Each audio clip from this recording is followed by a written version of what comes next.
بالورقة والقلم خدتيني 100 قلم. أنا شفت فيكي مرمطة وعرفت مين اللي اتظلم. السلام عليكم ورحمة الله وبركاته في حلقة جديدة من حلقات أحوال بلدنا. أنا جاي النهاردة أتكلم عن موضوع مهم. طبعا يا جماعة، صحة المصريين مش بسهولة، أو مش عشان خاطر الواحد يفكر يتغني يجي على صحة الناس. وطبعا الموضوع ده مشكلته إن إحنا بنشوفه كتير وبقينا بنشوفه كتير. يعني ممكن أي حد النهاردة عنده استعداد يعمل أي حاجة وما يفرقش معاه أي حد. النهارده احنا بنسمع، وخاصة في الأرياف، واحد معدي بتروسيكل يقول لك الزيت المستعمل بعد ما كان ب5 بقى ب7 بقى ب9 بقى ب10 ب15 ب20 25، واحيانا بيوصل ل 30 كيلو، ب 30 جنيه الكيلو. وتيجي تقول لشخص من دول انت بتجمع الزيت المستعمل ده ليه او بتستخدمه في ايه؟ يقول لك احنا بنستخدمه علشان خاطر بيروح لمصانع الصابون او نعمل صابون. ولكن طبعا الحقيقه والله اعلم، وطبعا انا معلش انا بطالب وزاره الصحه وخاصه الاداره الصحيه بالمنوفيه وتالا مركز تالا ان يشوفوا الموضوع ده فعلا. هل يا ترى فعلا تجميع الزيت المستعمل ده فعلا علشان خاطر يتعمل منه صابون، ولا بيعيدوا تكريره من جديد او اعاده تدوير؟ اعاده التدوير دي مشكله. يعني ناس بيجيبوا الزيت دهوت ويقول لك بنحط عليه ماده اسمها بودره تبييض. البودرة ديت كانت بتتحط في زمان، النحاس القديم كانوا بيحطوه لما يجي يبيضوا النحاس. بيقول لك بيحطوه على الزيت دهوت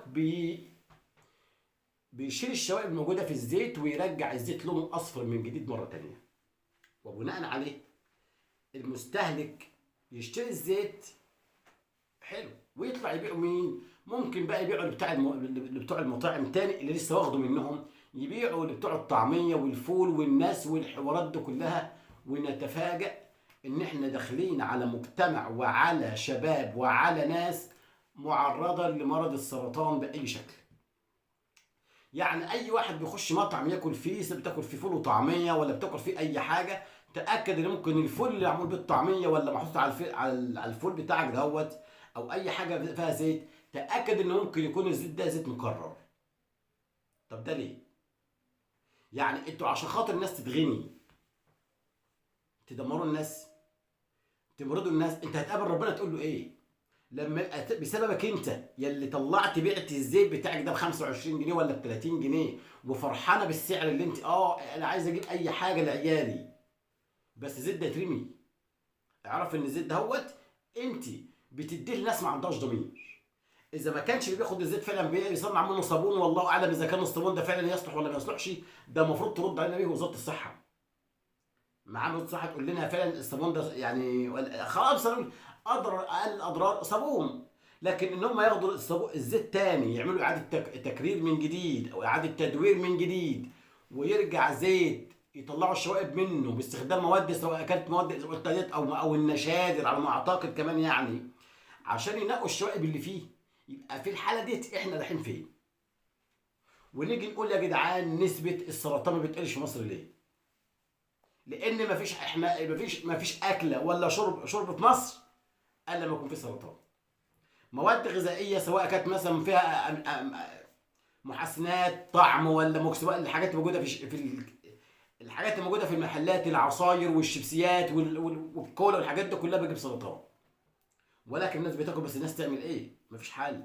تبص تخش على مطعم تلاقي المطعم جايب لك لا واحد بيبيع لحم كلاب ولحم حمير، والساده الاعلاميين المبجلين بيقول لك يعني اجيب اسمائهم، بيقول لك ليه ما ناكلوش؟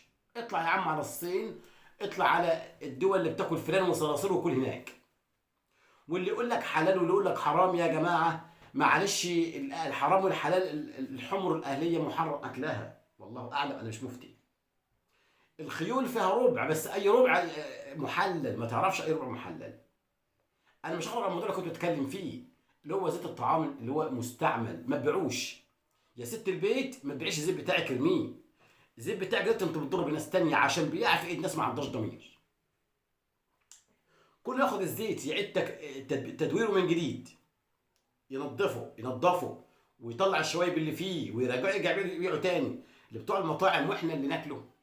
ده كارثه، والله كارثه.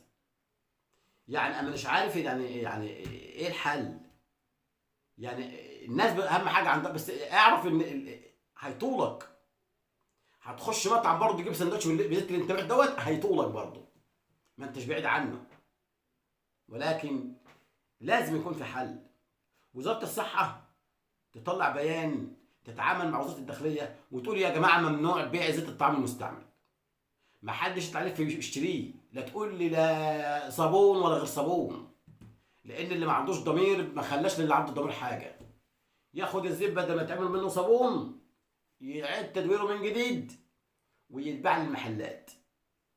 طب وبعدين يعني انا مش عارف يعني ان الناس عموما تلاقيها منين ولا منين.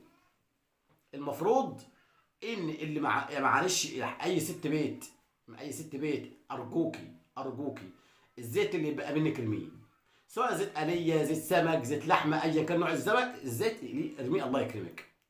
بغض النظر بقى بيستعملوه في ايه، بلاش منه. الحاجه اللي يجي منها شبهه بنقصها، اللي انت ممكن تكوني حاطه دماغك على المخده ونايمه ومتوقعه ان حد ممكن يصاب منها، بلاش منها في احوال بلدنا.